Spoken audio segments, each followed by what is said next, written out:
Caleb Zering. Give it up for Caleb, y'all.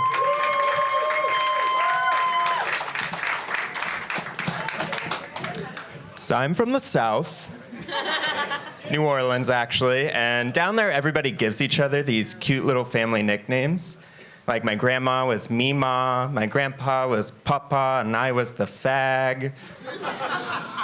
And I was a pretty anxious kid, and I remember in 4th grade my mom would tell me why that was. She said, Caleb, you just got all them anxieties from watching them Mars Attacks movies when you're little. I was like, that's a relief, Mom. I thought it's because we found out about Dad's second family.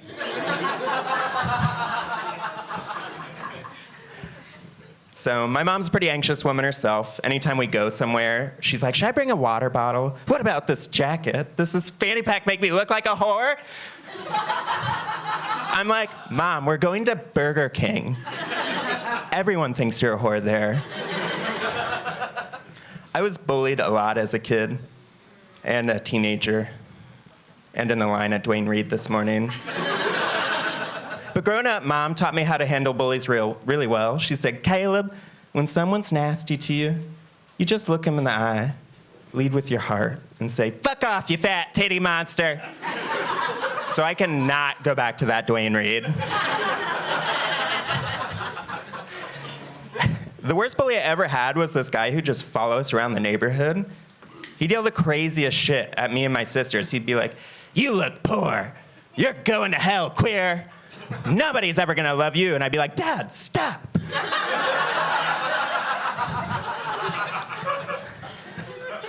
So I don't really get shy people. Like my boyfriend over there, he's always like, Caleb, how do you talk to people about anything? I'm like, babe, it's really easy. And he's like, well, what if you do if you're in an awkward conversation you don't want to be in? I'm like, it's just super easy. You just...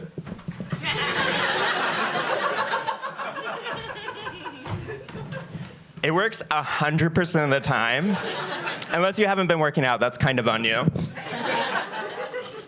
I am gay, obviously, and gay culture can be pretty weird sometimes.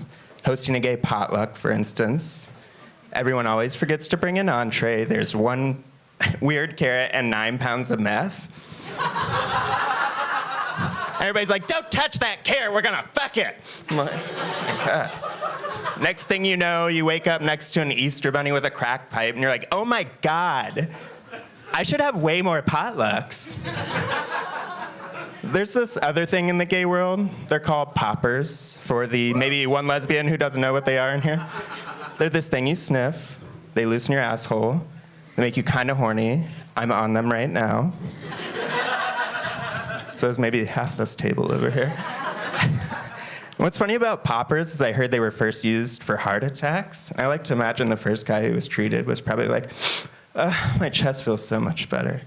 And so does this dick in my ass. Where do you go from there? More a dick, I don't know.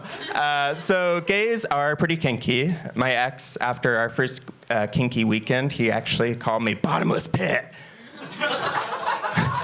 Not for anything sexual, but because he can never satisfy my needs emotionally.